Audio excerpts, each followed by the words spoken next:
about how the universe was made.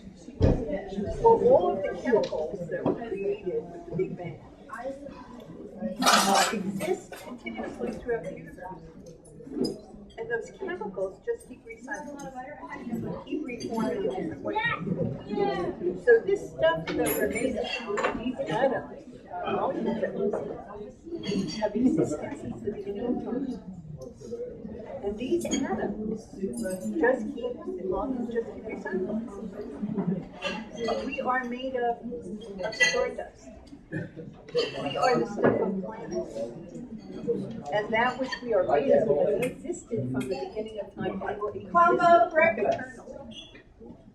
So this stuff, and the physicality that we are is already divine. It's just recycling, forming different atoms. And the stuff we made of is God.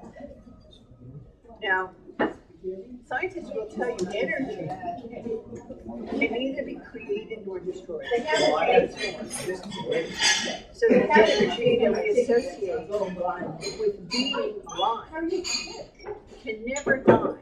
It will just change form. So the material stuff we're made of is eternal and keep recycling. The energy that we're made of will just keep happening. Of course, it too is immortal stuff. So everything we are corresponds to qualities that we might have on our list about God qualities. God is eternal, God is immortal, God is light, and we are all of those things too. God is intelligent, so we have intelligence. So, second step of this new form of prayer we call spiritual mindfulness is unification. Is that we stop thinking of ourselves as outsiders separate from God. That God has never withheld His presence from us, and we are in His presence all the time. That's why everything we do is expressing His and is working an expression of this. So the second step is for unification. We know that we are one with God, that our life is God's life, that the mind we're using is God's mind. Of course, there's nothing else.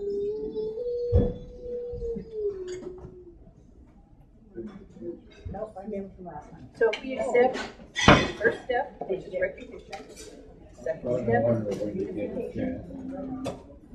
Now, we can accept also that the substance of our lives, our activities, our interests, our creativity, are also expressions of the divine.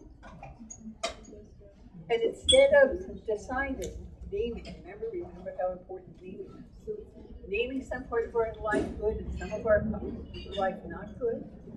If we name everything good, then what happens is that all that we require is already present. And it's all good. And if we want to focus on some good that we want to have take greater presence in our life, we name that good as being present right now.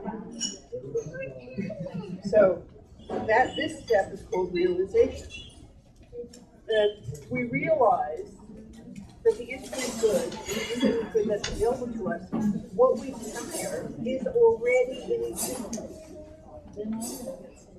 If somebody wants a husband, he doesn't have to be made from scratch. He's already out there walking around, having lunch or breakfast or whatever. If someone wants a better job, that job is calling to them right now. It is seeking them as they are seeking Him. I'm sorry, what you're talking about right now, is that the realization or fulfilling? Realization. Is the third step is realization. Now, again, because what's required is that we change our relationship, our thinking about whatever it is that we want. Sometimes we have to argue with ourselves. Sometimes we have to say things like, well, since all that there is God, and God is always good, every circumstance of my life is good. Therefore, regardless of anyone's opinions, even my own, being released from this previous job was a good thing and was necessary for me to have my new job. So we unhook from the mantra, which is the repeated declaration. The mantra of, poor me, I don't have it. You know, those people did me wrong. He did me wrong. Blah, blah, blah, blah, blah. You have to unhook from that. It's just like when you lose your keys, you know, you go in your purse or your pocket and you look for your keys and you can't find them. And then you say, I can't find my keys, I've lost my keys. You walk around and say, I lost my keys, I lost my keys. And you look in very strange places. I am amazed sometimes that we're alone when I think I've lost something.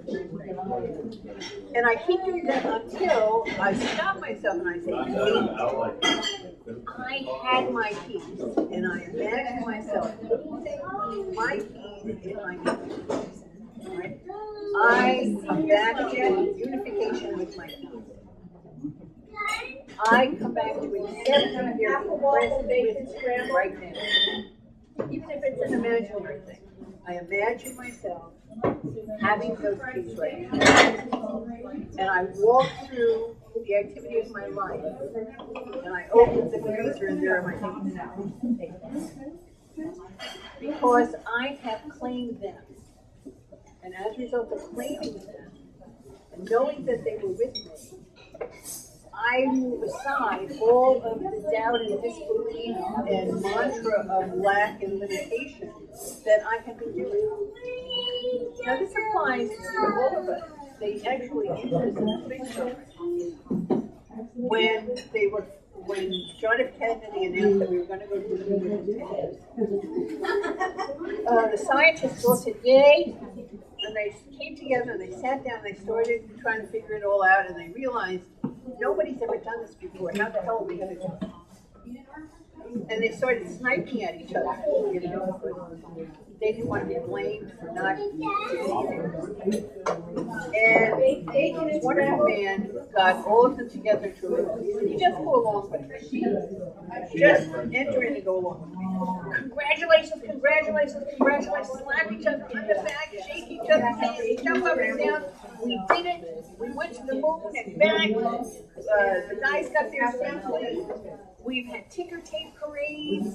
You know, we're heroes to our wives and kids.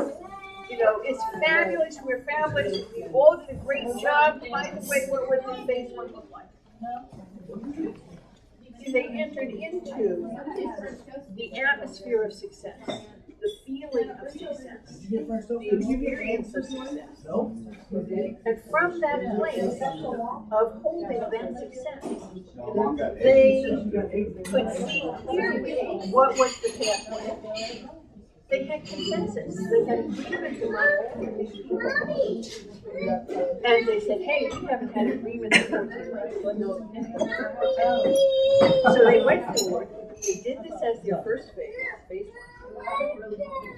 And about 18 months later, they started sniping at each other again. Because they weren't sure what phase two was like. So they came back into the room and the guy said, hey, it worked before, let's play. Waffle. Congratulations, congratulations. And they jumped up and down and they and hollered and they, you know, mussed each other's hair and pinched each other's cheeks and hugged each other and just congratulated each other and told each other what a great job they had done. And by the way, phase one looked like that with their phase two. And they again had agreement about what phase two was. Well, they did this all the way through. And they came in under budget and early on achieving Now, this became known as critical path programming. Because most of these guys She had are she had French so they toast, have 2 to slices of French toast a day. take the imagination out of it and make it into a structure.